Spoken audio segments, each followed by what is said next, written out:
Ray found himself frozen in place in an abandoned barn in the middle of nowhere, face to face with a monster that could tear him up at the slightest move. He fired a shot, and the creature simply vanished into thin air.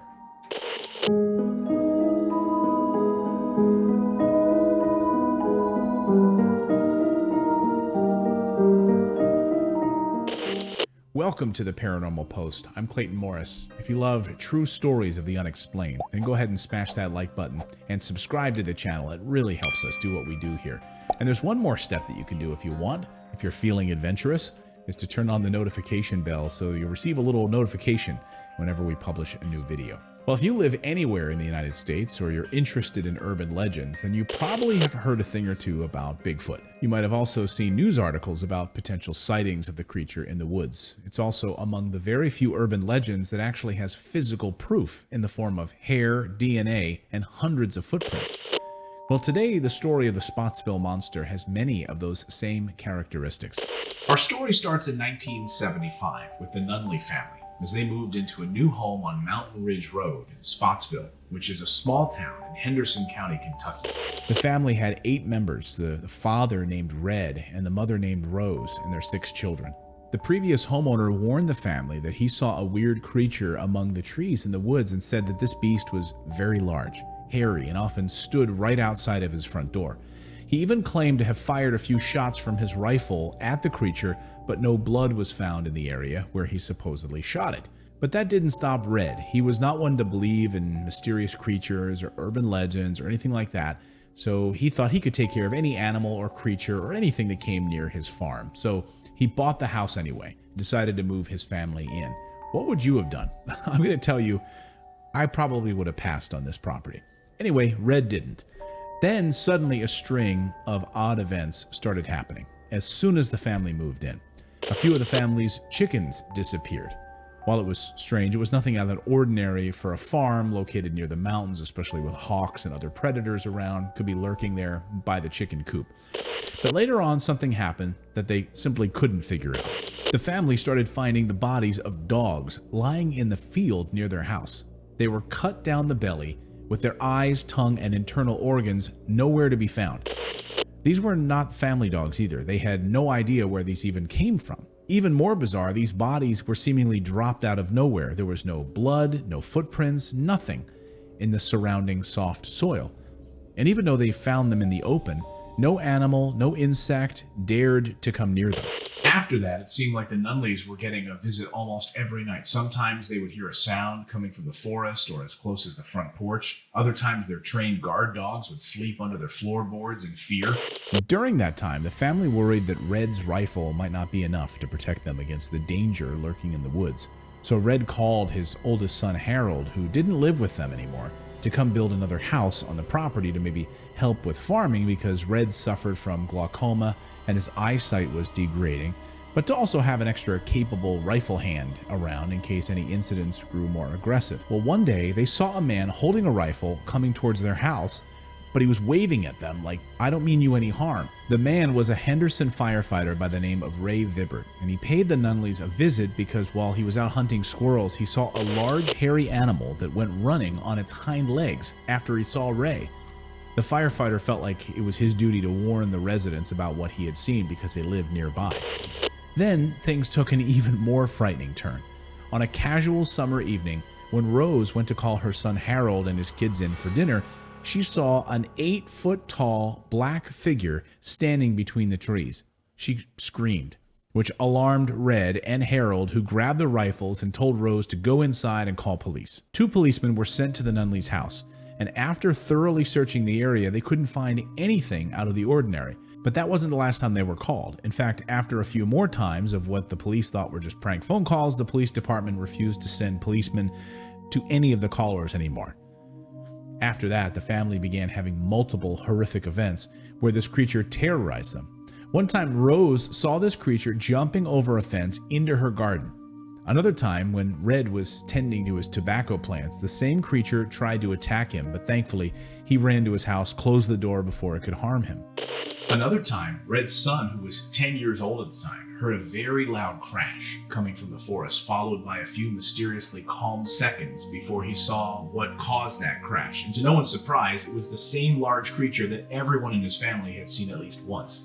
But the 10-year-old, Dean, was the only one that saw it during the day, so he could finally give a fully detailed description of what he saw. Dean said that the creature was 8 feet tall, had a square jaw, 2 close set red eyes, and covered head to toe in patchy reddish gray fur. Well, later that same day, a group of children confirmed seeing the creature while they were playing in the cornfield. They said that the creature even made eye contact with all of them. They also claimed that it towered over the full-grown corn stalks, which normally grow over 8 feet. Well, now we have tens of sightings and many calls to the police station. Many news reporters started getting interested in the story. In fact, one newspaper named The Gleaner published an article about the monster, but it was then that stories started to get twisted and it was becoming harder to track down the truth. Some newspapers claimed that the creature was covered in green fur, and some reporters were hoping that they would even get any more information by going to the Nunley's house, knocking on their door, hoping for a scoop. And some news reports had mentioned the wrong locations, which led many monster hunters to search in the wrong places, which of course led them to nothing but dead ends. While this was going on, Ray Vibbert, the fireman I mentioned earlier, decided to hunt the Spottsville Monster himself to put an end to the terror that it was causing and to help the Nunleys get a peace of mind. Well, during his hunt, Ray found an abandoned shack in the middle of the woods. Listen to this. So he tightened his grip on his rifle to go into this abandoned shack and investigate. He was shocked to find the face of this creature peeking at him from one of the shack's windows. But as soon as Ray fired his rifle, the creature simply dematerialized, as if it was never inside the shack at all. He described it as disappearing rather than running away. And then Ray claimed to have physical evidence of the creature he saw. He had fur, a claw, and a cast of half a footprint that looked kind of like a human's foot, except it had 4 large toes. His hunting journeys would continue a few more times until one day there was a rainstorm and he was too far away from home to go back because the storm was too strong. And he couldn't hunt, so he searched for shelter. And soon enough, he found an old barn that was seemingly empty and a good enough roof to keep him safe during the thunderstorm. He noticed something though, a familiar silhouette in the little light that thunderstorms provide. The creature was standing in the corner, just staring at Ray with his red eyes as he walked nearer to him. Ray was completely frozen in place. At that moment, Ray's heart was pounding, his stomach turning. But then he hears the creature saying, "Don't be afraid, I won't harm you." But the creature didn't move its lips. Ray said it was entirely done via telepathy. The creature then turned its back to Ray, walked to the opposing side of the barn. When asked about the events of that night, Ray pointed out the barn that did exist, but no one was ever able to recover a footprint thanks to the rain turning the barn floor muddy and soft. When Ray told Red about what happened to him at the barn, Red asked him if he thinks the creature would now turn aggressive and try to hurt his family, to which Ray replied that the creature has no interest in hurting humans. It was better off with its animal killings, as if he knew the creature somehow through this telepathy moment. After hearing Ray's words, Red grew wearier and his mental health took a darker turn. He decided to keep a bucket of kerosene on his porch just in case the creature decided to come near the property. He told them that he thought that it would be far better for him to light up the house with his family in it, I guess, than to have the monster take any of his kids. Yes, he was losing it, clearly.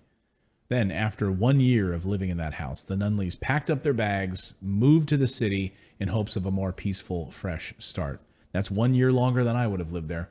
They had finally cracked after being visited by what seemed like every day by this monster, which they said had killed half of their livestock. They said that more than 200 chickens were killed, or disappeared. Many carcasses had been found among them, 1 goat, 1 horse, 1 pig, 8 dogs, all with torn bellies, no organs, no eyes, no tongues. If that's not enough, the story gets even more strange. Eyewitnesses claim multiple UFO sightings around the same area where this monster was seen. And for most of the people that saw UFOs, they had no idea that there was a monster making an appearance at the same time nearby, totally separate, and they weren't even informed about it. After the Nunleys moved, firefighter Ray told reporters that when he was going on a walk, he saw a circle drawn in a field and felt as if it was electromagnetic because it was radiating some kind of heat. He then saw a similar monster to the one he saw in the barn, suddenly materialize in the middle of this circle through what he called a doorway. And that story seemed to line up with his previous story when the creature dematerialized. So he began to stalk the area where he saw similar creatures. He claims that he had seen at least 3 other monsters that looked exactly like the other ones that he saw at the barn. Now, it wasn't until 2004 when Ray caught sight of the monster again, but it was even bolder. It was standing on his front porch and setting off his alarm in the middle of the night. But every time the alarms went off, he couldn't get a good glimpse of it.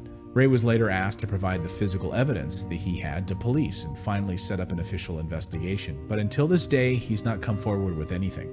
Ray says that when the monster sightings began gaining traction in the newspapers in 1975, the local police department actually came to his house and asked to see the evidence he had. The fur, the casted footprint, and the claw. They confiscated everything and told him to change his story. They wanted to tell people it was a bear, not a monster. They told him to say this. In 2004, Ray said the police threatened him if he didn't say this. He would be arrested for false claims and never see the light of day again, be put in jail. He didn't oblige at first, but he said that the police kept pressuring him after he issued the first statement about the monster's features and wanted to show the evidence that he had, but the police wouldn't give it back to him. Then one day, he came home and found a package containing the crushed up remains of the foot cast that he had made. Imagine that, just white dust. Thank you, police. Appreciate it. Thanks for holding on to this and crushing it. Ray is not the only one. Spottsville has had hundreds of sightings of similar monsters dating before 1975. To make matters even weirder, around the same time, but miles away from Spottsville in Bluff City and Hebertsville City, the calls to the police describing the exact same sightings. But those sightings were never made public to not cause public panic. But who knows where else that monster could have wandered off to? Are more people being silenced, being told to not talk about it? Was someone or some government agency trying to keep this quiet? What do you think? Leave me a comment below. I read them all. Trust me, I read all of your comments. And please subscribe to the channel. And check out this other amazing video of people who claim that they have shifted timelines. Watch this video right here. We'll see you next time, everyone.